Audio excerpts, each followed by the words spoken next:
আমার আগে আমার ছোটো বোনের বিয়ে হয়ে গেল বাড়ির বড় মেয়ে হিসাবে, এর চেয়ে লজ্জা আর কী হতে পারে। আমি অনার্স শেষ বর্ষে পড়াশোনা করছি আর আমার ছোটো বোন ললিতা এবার ইন্টার দ্বিতীয় বর্ষে পড়ছে। তবে আমার থেকে সে অনেক সুন্দর। সত্যি বলতে আমি দেখতে তেমন একটা সুন্দর না, গায়ের রং শ্যামলা বললে ভুল হবে, আসলে আমি কালো। দুই বোন একসাথে দাঁড়ালে যে কেউ ভাববে আমরা বুঝি দুই মায়ের সন্তান। আজ সকাল থেকে আমাদের বাড়িটা একদম খালি খালি লাগছে। কাল রাতে ললিতার বিদায় হয়েছে। উঠানে টাঙানো প্যান্ডেলটা এখনও খোলা হয়নি। চারপাশে প্যান্ডেলের বাঁশ আর প্লাস্টিকের লালন চেয়ারগুলো সরানো ছিটানো অবস্থায় পড়ে আছে। বাবুর্চিদের রান্নার বড় বড় ডেকচিগুলো উঠানে এক কোণে জমা করে রাখা। কাল মাঝরাত পর্যন্ত যে বাড়িটা মানুষের চেঁচামেচি, হাসাহাসি আর গম গম শব্দ মুখরিত ছিল, আজ সকাল হতেই সেখানে এক অদ্ভুত নীরবতা নেমে এসেছে। আমি ঘরে বারান্দায় কাঠের একটা চেয়ারে বসে আছি। মা একটু পর পর ঘরে বাহিরে আসছেন, আবার ভিতরে যাচ্ছেন। মায়ের চোখ দুটো লাল, সারা রাত কেঁদেছেন। ছোটো মেয়েকে নতুন ঘরে বিদায় দেওয়ার কষ্ট স্বাভাবিক, কিন্তু সেই কষ্টের আড়ালে যে একটা গোপন অস্বস্তি আর অপরাধবোধ লুকিয়ে আছে তা আমি স্পষ্ট বুঝতে পারছি। মা আমার দিকে সরাসরি তাকাতেই পারছেন না। যতবারই চোখাচোখি হচ্ছে মা চোখ ফিরিয়ে নিচ্ছেন। আসলে ললিতার জন্য এই বিয়ের প্রস্তাবটা হঠাৎ করে এসেছিল। ছেলের পক্ষের এক দূর সম্পর্কের আত্মীয় ললিতাকে আমাদের এক কাজিনের বিয়েতে দেখেছিল। তারপরে সরাসরি বিয়ের সম্বন্ধ নিয়ে আসে। ছেলে সরকারি চাকরি করে, সচ্ছল পরিবার, স্বভাব চরিত্র ভালো। বাবার প্রথম ইচ্ছে ছিল না ছোটো মেয়েকে এত আগে বিয়ে দেওয়ার। তাছাড়া বড় মেয়ে অবিবাহিত থাকতে ছোটো মেয়ে বিয়ে দেওয়া আমাদের সমাজে খুব ভালো চোখে দেখা হয় না। কিন্তু ছেলেপক্ষে এতটা 100টা ছিল যে তারা ললিতাকে বউ করে নিয়ে যেতে চায়। তারা স্পষ্ট জানিয়ে দিয়েছিল। মা বাবা বেশ কিছুদিন দ্বন্দ্বে ছিলেন। পাড়া প্রতিবেশী বা আত্মীয় স্বজন কে কী বলবে, সেই ভয়টাই বড় হয়ে উঠেছিল। কিন্তু ছেলেপক্ষের এমন ভালো প্রস্তাব হাতছাড়া করার সাহস বাবা পাননি। তাছাড়া ললিতাও মনে হয় সেটাকে পছন্দ করেছিল। শেষ পর্যন্ত সব দিক বিচার করে মা বাবা সিদ্ধান্তটা নিয়েই ফেললেন। আমার সামনে বসে বাবা একদিন শুধু এটুকু বলেছিলেন, মা রে, ললিতার ভাগ্যটা ভালো, তাই সম্বন্ধটা হাতছাড়া করতে পারলাম না, তুই কিছু মনে করিস না। আম্মা কাঁদতে কাঁদতে বললেন, তুই তো বড়, একটু মনটা শক্ত কর, ললিতার কপালটা এভাবে নষ্ট হতে দিস না, তুই একটু সহ্য করে নে মা।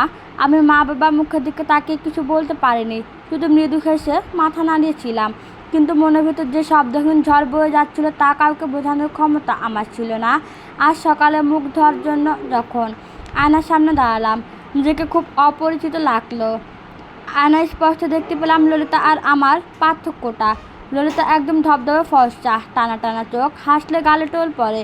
ছোটোবেলা থেকে সবাই ওকে কোলে নিতে চাইতো, আদর করতো, আর আমি ছিলাম শান্ত, এক পাশে চুপচাপ বসে থাকা এক কালো মেয়ে। বয়স বাড়ার সাথে সাথে এই তফাৎটা আরও স্পষ্ট হয়েছে। ললিতা যখনই কোনো সুন্দর শাড়ি বা সালোয়ার কামিজ পরতো তাকে পরীর মতো দেখাতো, আর আমি সাধারণ পোশাক পরে কোনো রকম নিজেকে ঢেকে রাখতাম। বিয়েবাড়ির 3টে দিন আমার জন্য কতটা কঠিন ছিল তা শুধু আমিই জানি। আত্মীয় স্বজনরা যখন বাড়ি ভর্তি হয়ে এলো, তাদের প্রত্যেকের চোখে যেন একটা অঘোষিত প্রশ্ন ঝুলছিল। কেউ সরাসরি বলেছে, আবার কেউ কানে কানে ফিসফিস করে বলছে, বড় মেয়েটা ঘরে থাকতে ছোটোটার বিয়ে হয়ে যাচ্ছে, বড়টার কোনো সমস্যা আসছে নাকি। পার্লার থেকে যখন ললিতাকে সাজিয়ে আনা হলো, তখন সবাই ওর রূপে মুগ্ধ হয়ে প্রশংসা করছিল। আমি এক পাশে দাঁড়িয়ে ললিতার জন্য মেহমানদের নাস্তা পরিবেশন করছিলাম। হঠাৎ দূর সম্পর্কে এক কাকিমা আরেকজন মহিলাকে কনুই দিয়ে গুঁতা দিয়ে বলে উঠলেন, দেখেছো, ছোটোটা যেন রাজকন্যা, আর বড়টার গায়ের রঙটা কেমন চাপা পড়ে গেছে। এখন বড়টার কি হবে কে জানে। কথাটা আমার কানে এসে একদম তীরের মতো বিঁধছিল। হাত থেকে নাস্তার প্লেটটা প্রায় পড়ে যাচ্ছিল, সামলে নিলাম। কেউ লক্ষ্য করেনি আমার হাতের কাঁপুনি। আমি ট্রেটা টেবিলে রেখে সোজা সোজা নিজের ঘরে চলে এসেছিলাম। সে মুহূর্তে তার নিজের গায়ের রং আর রূপের জন্য নিজের ওপর একটা গভীর রাগ আর করুণা একসাথে জমে উঠছিলেন। আজ ললিতা নেই। ওর ঘরের পর্দা বাতাসে হালকা দুলছে। ঘরটা একদম গোছানো কিন্তু খালি। ললিতার শাড়ি, গয়না, প্রসাধনী সব এখন অন্য এক বাড়িতে।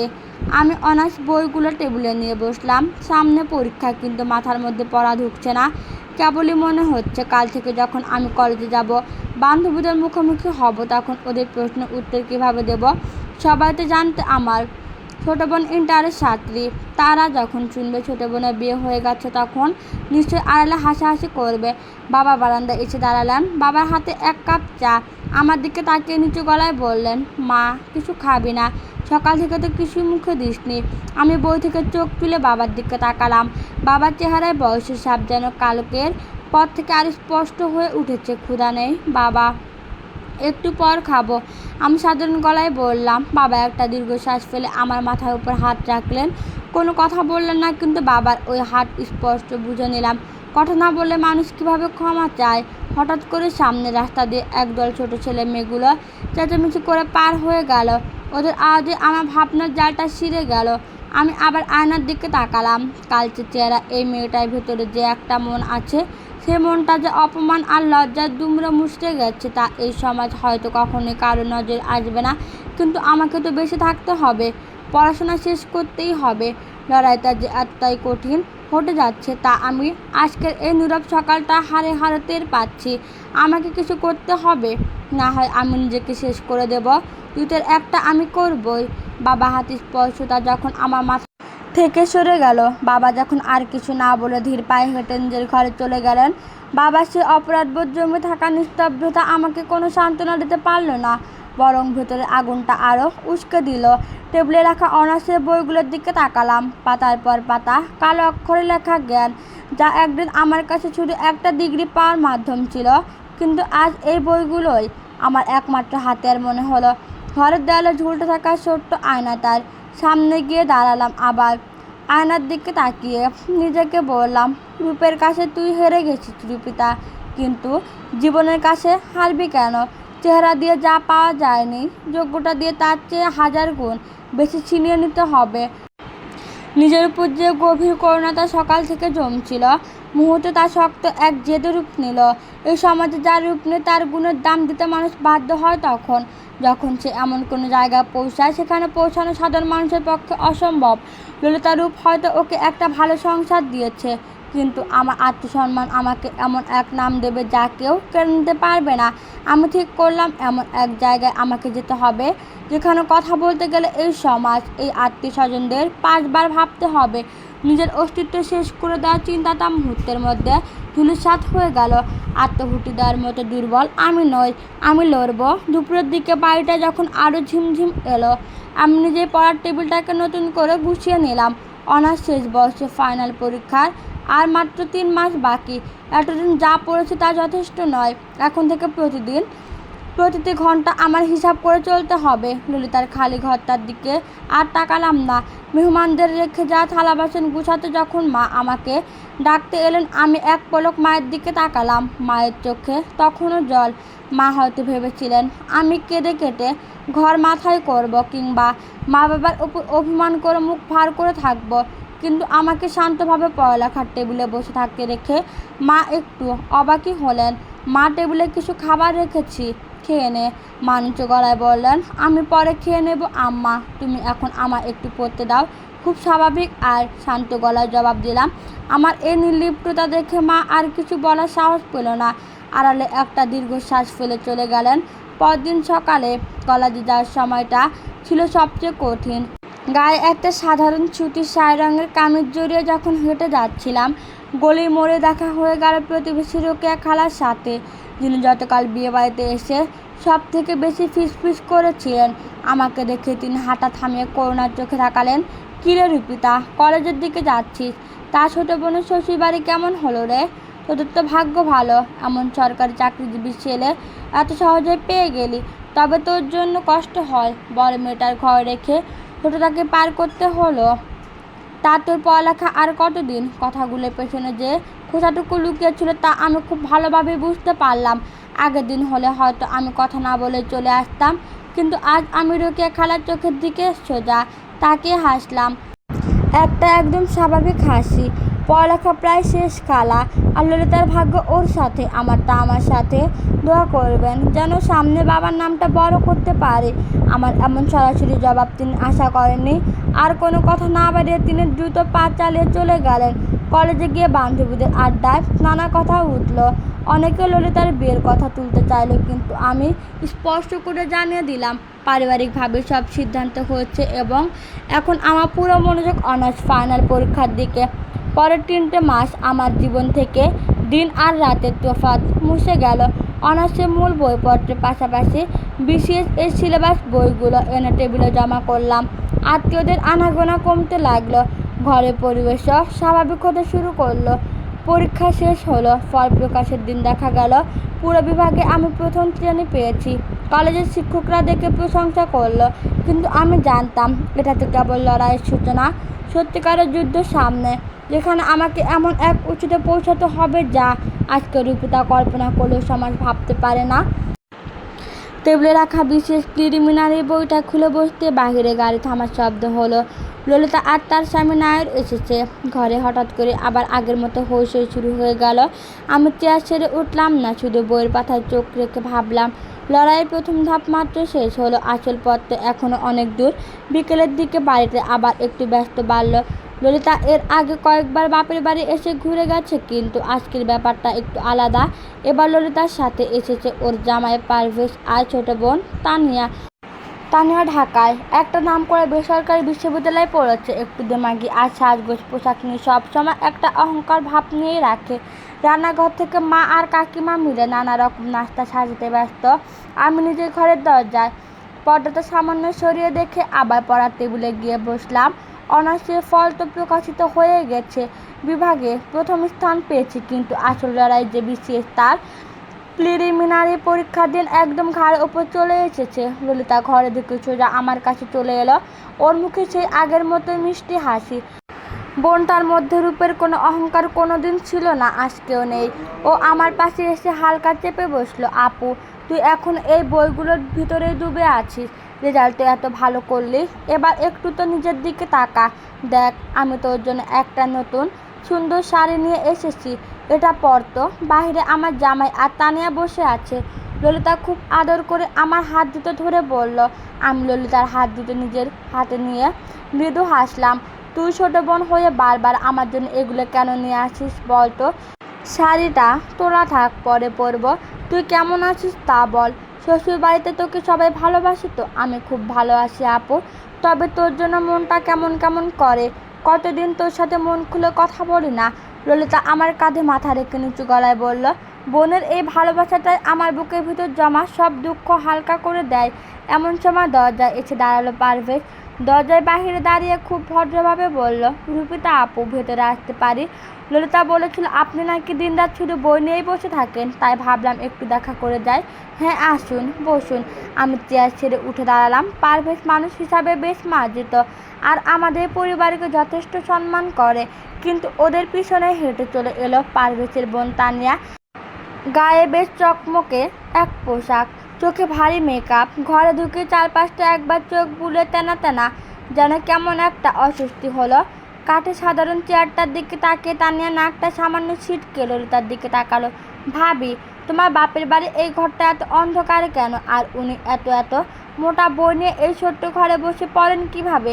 আমাদের ইউনিভার্সিটিতে এসি লাইব্রেরিতে বসেও তো পড়াশোনার মেজাজ আসে না।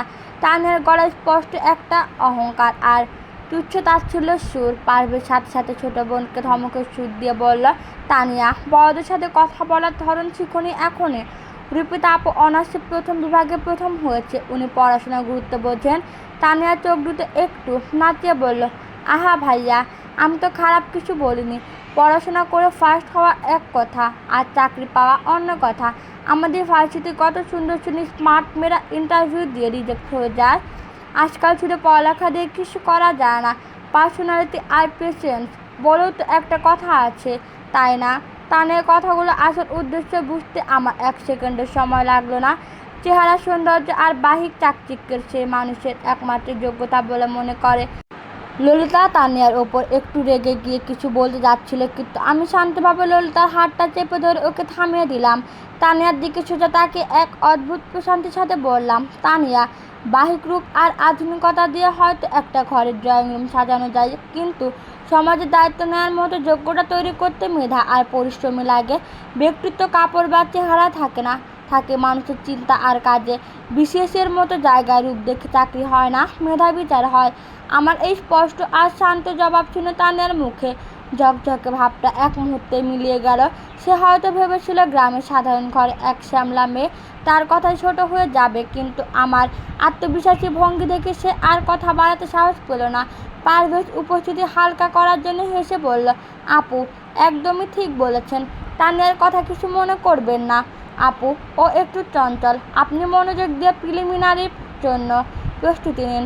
আপনার মতো পরিশ্রমী মানুষের ক্যাডার পাওয়ার যোগ্য। ও কিছুক্ষণ পর নাস্তা খাওয়ার জন্য বাহিরেই চলে গেল। ললিতা যাওয়ার আগে আমার দিকে তাকিয়ে একটা নির্ভরতার হাসি দিল। বোনটা মনে মনে আমার জন্য কতটা প্রার্থনা করে তা আমি ওর চোখের দিকে তাকাতেই বুঝতে পারি। রাত নামতেই পুরো বাড়িটা আবার শান্ত হয়ে গেল। টেবিলের বিশেষ প্রিলিমিনারি সিলেবাস বইগুলো খোলা। পারভেজের অনুষ বোনের এই অহংকারের কথাগুলো আমার ভেতরের জেদটা একটু কমায়নি, বরং আরও বেশি ধারালো করে তুলেছে। পরদিন সকালে পরীক্ষা দেওয়ার উদ্দেশ্যে ঢাকার বাসে উঠলাম। বাবা সাথে ছিলেন। সারাটা পথ বাবা আমার দিকে তাকিয়ে শুধু একটা কথাই বললেন, মারে, মানুষের কথাই কান দিস না, তুই তোর নিজের শক্তিতে ভর করে এগো। পরীক্ষার হলে বসে যখন প্রশ্নপত্র হাতে পেলাম, মনটা একদম শান্ত হয়ে গেল। বিগত কয়েক মাসের হাড় ভাঙা খাটুনি আর রাতের পর রাত জেগে থাকা পড়াটা বৃথা যায়নি। প্রতিটি প্রশ্নের উত্তর স্পষ্ট ভেসে উঠছিল চোখের সামনে। নিখুঁতভাবে সব উত্তর দাগিয়ে যখন হল থেকে বের হলাম, তখন বিকেলে নরম বাতাসে নিজেকে হালকা লাগলো। বাবা চেন্টারে বাহিরে দাঁড়িয়ে অপেক্ষা করছিলেন। আমার মুখের হাসি দেখে বাবা আর কিছু জিজ্ঞেস করলেন না, শুধু পরম শান্তিতে দীর্ঘশ্বাস ফেললেন। বাড়ি ফেরার কিছুদিন পরই প্রিলিমিনারি ফলাফল দিল। ইন্টারনেটে রোল নম্বর মিলিয়ে দেখতে বুকটা আনন্দে কেঁপে উঠল। আমি উত্তীর্ণ হয়েছি, কিন্তু আমি জানতাম এটা তো কেবল প্রথম দরজা পার হওয়া। আসল লড়াই তো, অর্থাৎ লিখিত পরীক্ষা আর ভাইবার কঠিন পথ এখনও সামনে দাঁড়িয়ে আছে। যে উঁচুতে পৌঁছালে মানুষ কথা বলতে 5 বার ভাববে, সেই চূড়া পৌঁছানোর লড়াই কেবল শুরু হলো। প্রিলিমিনারি পাশের খবরটা শোনার পর ঘরে আনন্দে এক ছোট তরঙ্গ বয়ে গেল ঠিকই, কিন্তু আমার টেবিলে বই স্তূপ আগের মতোই খোলা রইল। প্রথম ধাপে টিকতে ললিতা ফোন করে একরাশ উচ্ছ্বাস প্রকাশ করলো। ওপার থেকে বোনটার গলায় যে আনন্দ ছড়ে পড়ছিল, তা আমার বুকের ভেতরে সব ক্লান্তি এক নিমিষে ভুলে দেওয়ার জন্য যথেষ্ট ছিল। পারভেজ ফোনে আন্তরিকভাবে অভিনন্দন জানালেন, তবে তানিয়ার কোনো প্রতিক্রিয়া ছিল না। পারভেজ ভাইয়ার মুখে শুনেছিলাম প্রিলিমিনারির পাশের খবর শুনে নাকি তানিয়া শুধু বলেছিলেন, এমসিকিউ পরীক্ষায় টিকে যাওয়া তো কঠিন কিছু না, আসল জিনিস তো লিখিত পরীক্ষা আর ভাইবা, ওখানে টিকে দেখানোই বড় কথা। তানিয়ার এই অহংকার মন মানসিকতার কথা শুনে আমার রাগ হয়নি, বরং মুখের কোণে ফুটে উঠেছিল হালকা এক চিলতে হাসি। সমাজে এ ধরনের মানুষদের একটাই স্বভাব, অন্যের অর্জনকে সবসময় হালকা করে দেখা। এদের জবাব মুখে দিয়ে কোনো লাভ নেই, কাজের মাধ্যমে দেওয়াই উত্তম। পরের 4টে মাস আমার জগৎ বলতে ছিল স্রেফ আর একটা পড়ার ঘর, টেবিল, চেয়ার আর বিশেষ লিখিত পরীক্ষার শত শত পৃষ্ঠার মোটা বই। 400 নম্বরের বিষয়ভিত্তিক প্রস্তুতি নেওয়া সহজ কথা নয়। সকালে আলো ফোটার বহু আগে যখন পুরো পাড়া ঘুমে আসন্ন থাকতো, আমি তখন আন্তর্জাতিক বিষয় বলি আর গণিতের কঠিন কঠিন সমাধান নিয়ে বসে পড়তাম। রাত গভীর হলে মা মাঝে মাঝে দরজায় এসে দাঁড়াতেন, মা রে এবার অন্তত শুয়ে পড়, শরীরটা ভেঙে গেলে পরীক্ষা দিবি কীভাবে। মায়ের গলায় আজ আর সেই আগের অপরাধবোধ ছিল না, সেখানে জায়গা করে নিয়েছিল এক গভীর মমতা আর উদ্বেগ। আমি পড়া থেকে চোখ না তুলেই শান্ত গলায় বলতাম, আম্মা তুমি ঘুমাও, আমার আর কয়েকটা পাতা পড়া বাকি, শেষ করে শুয়ে পড়ব। মা আর কথা না বাড়িয়ে গরম দুধের কাপটা রেখে দরজায় পর্দাটা টেনে দিয়ে চলে যেতেন। বাবার অবস্থাও ছিল একই রকম। তিনি এখন আর বারান্দায় বসে অপরাধীর মতো মাথা নিচু করে থাকতেন না। পাড়ার মোড়ে কেউ যদি পড়ার কথা জিজ্ঞেস করে, বাবা বুক ফুলিয়ে বলেন, আমার বড় মেয়ে বিশেষ লিখিত পরীক্ষার জন্য দিনরাত খাচ্ছে। মাসখানেক পর আবার ললিতা আমাদের বাড়িতে এলো। এবার আর কোনো অনুষ্ঠান ছিল না, এমনিতেই সপ্তাহে সপ্তাহে ছুটিতে ঘুরে আসা। তানিয়া এসেছে এবার, তবে তার হাব ভাব আগের চেয়েও অনেকটাই বদলে গেছে। ঘরে ঢুকে আগের মতো আর আসবাবপত্র বা অন্ধকার ঘর নিয়ে কটূক্তি করার সাহস তার হলো না। চা খাওয়ার সময় পারভেজ ভাই টেবিলে আমার নোট খাতাগুলো উল্টাপাল্টে দেখছিলেন। রুবিতা আপু, আপনার গুছিয়ে নোট করার ধরন দেখে বোঝা যাচ্ছে আপনি কতটা গুরুত্ব দিয়ে কাজটা করছেন। আমাদের অফিসে অনেক নতুন অফিসার, যোগ দিয়েছেন তাদের প্রস্তুতির কথা শুনতাম, কিন্তু আপনার এই নিরলস পরিশ্রম দেখে সত্যি শ্রদ্ধা জাগছে। তানিয়া একপাশে বসে সোফায় মোবাইল টিপছিল। পারভেজ ভাইয়ের কথা শুনে সে মুখ তুলে আমার দিকে তাকালো। তার চোখে আগের মতো সেই অবহেলার ছাপ, তবে এক অজানা দ্বিধা আর অস্বস্তি কাজ করছিল। আমি তানিয়ার দিকে তাকিয়ে একটা খুব সাধারণ হাসি দিয়ে বললাম, তানিয়া, তোমার ইউনিভার্সিটি ক্লাস কেমন চলছে? অনার্সের পর কি উচ্চশিক্ষার জন্য বাইরে যাওয়ার ইচ্ছে আছে, নাকি দেশে কিছু করবে? তানিয়া একটু আমতা আমতা করে বলল, ভাবছি বিদেশে কোনো ইউনিভার্সিটি অ্যাপ্লাই করব। আসলে এখানকার সিস্টেম আমার ততটা পছন্দ নয়। আমি খুব মার্জিত গলায় জবাব দিলাম, সিস্টেম হয়তো সবসময় পারফেক্ট হয় না, কিন্তু দেশের ভিতরে থেকে ব্যবস্থা পরিবর্তন আনতে হলে এই সিস্টেমের ভিতরে ঢুকতে হয়। তুমি বাইরে পড়াশোনা করলে নিজের যোগ্যতা দিয়ে দেশের জন্য কিছু করার চিন্তা রেখো। আমার কথা স্পষ্ট আর গভীরতা তানিয়াকে যেন এক মুহূর্তের জন্য বাকরুদ্ধ করে দিল। সে কেবল মাথা নেড়ে সম্মতি দিল, আর কোনো তর্কে জড়ানোর সাহস পেল না। ললিতা পাশ থেকে আমার হাতটা চেপে ধরে চোখে চোখ এক গভীর তৃপ্তি প্রকাশ ঘটল। বোনটা মনে মনে বোধ হয় এই দিনটার জন্য অপেক্ষা করছিল। তখন তার অহংকার ননদকে আমার ব্যক্তিত্বের সামনে চুপ করে যেতে হবে। লিখিত পরীক্ষার তারিখ ঘনিয়ে এলো।